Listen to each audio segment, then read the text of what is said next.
الذي خلق وحده العالمين، والصلاة على النبي الأكرم الذي لم يحب ما شاء وشئت وعلى آله وأصحابه أجمعين.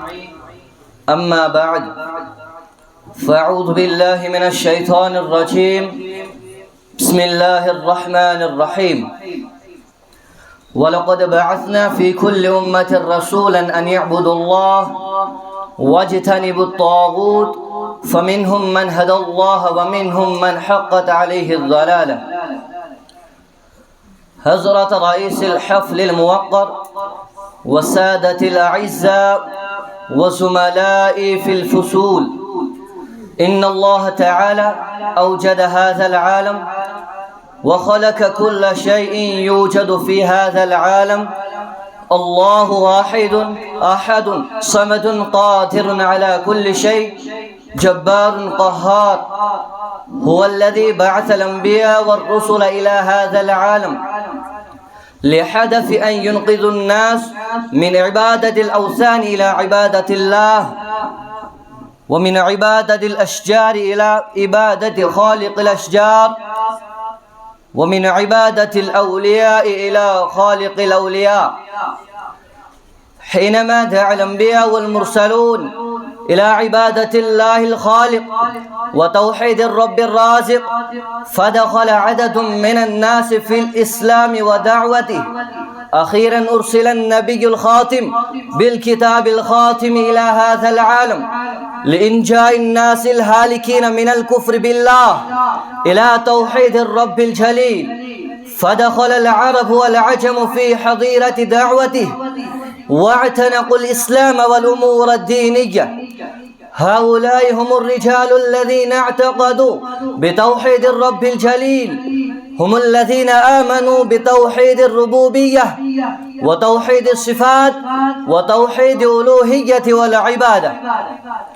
أما توحيد الربوبية فيجب على العبد أن يعتقد بأن الله تعالى وحده يحيي ويميت، هو الذي وحده يخلق ويرزق، فلا محيي ولا مميت إلا هو، فلا خالق ولا رازق إلا هو، فلا نافع ولا ضار إلا هو، فلا معطي ولا مانع إلا هو. عندما ينصرف العبد عن مثل هذا الاعتقاد يخرج من الإسلام ويمرق من الدين الذي قال عنه القرآن الذي ليس فيه عوج. ومن يبتغي غير الإسلام دينا فلن يقبل منه. وفي مجتمعنا البشري كثير من الرجال والنساء ينحرفون عن هذه العقيدة، فالرجال الصالحون البررة عليهم أن يلتفتوا إلى هذه الناحية ويخرجوا الناس الذين يعمهون في الظلمات من الظلمة الهالكة الحالكة.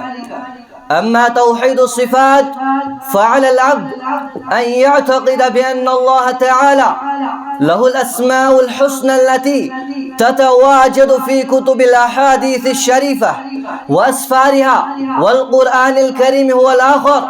لا ينبغي لفرد من أفراد البشر أن يصف أحدا بالأسماء الحسنى، لأن الله واحد أحد في أسمائه وصفاته. ولذلك ورد في التنزيل العزيز: ليس كمثله شيء وهو السميع البصير. إن الله يسمع ويبصر، ولكن ليس له سمع وبصر مثل الخلائق والعباد. إن الله يبطش ويستري، ولكن ليس له يد ومجلس كالإنسان وأفراده. إن الله تعالى منزه عن هذه الأشياء كلها. أما توحيد العبادة والألوهية فعلى العبد أن يتعبد الله تعالى وحده ولا يشرك أحدا من الخلائق في العبادة والسجود له. لا يجوز لأحد أن يتعبد سوى الله. كان هذا هو السبب الوحيد الذي بعث به الأنبياء والرسل إلى الدنيا. كانوا يخرجون الناس من عبادة الأصنام والسجود للأوثان إلى عبادة الرب وحده والسجود له. عندما قال نوح عليه السلام لقومه أن يهجروا الأصنام ويغادروا عبادة الأوثان فشمروا عن ساق الجد. وقال الملأ الذين كفروا من قومه لقومه لا تتركوا هذه الأصنام، هذه الأصنام تحيي وتميت، هذه الأصنام تنفع وتضر، هذه الأصنام تمطر المطر الغزير، هذه الأوثان تجدي نفعا عندما تفتقرون إلى النفع. نبينا نوح عليه السلام بلغ الرسالة الإلهية واستمر أن يبلغ 1000 سنة إلا 50 عاما، ولكن القوم لم يتقبلوا دعوته إلا شرذمة قليلة وانحرفوا عن الصراط المستقيم. ولكن الشرذمة قليلة عرفت التوحيد ومقتضاه وفازت في الدنيا والآخرة.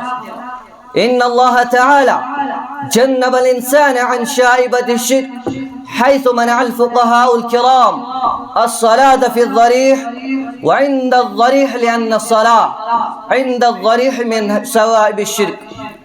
اللهم احفظنا عن الشرك ووفقنا فهم التوحيد والعقيدة المستقيمة. والسلام عليكم ورحمة الله.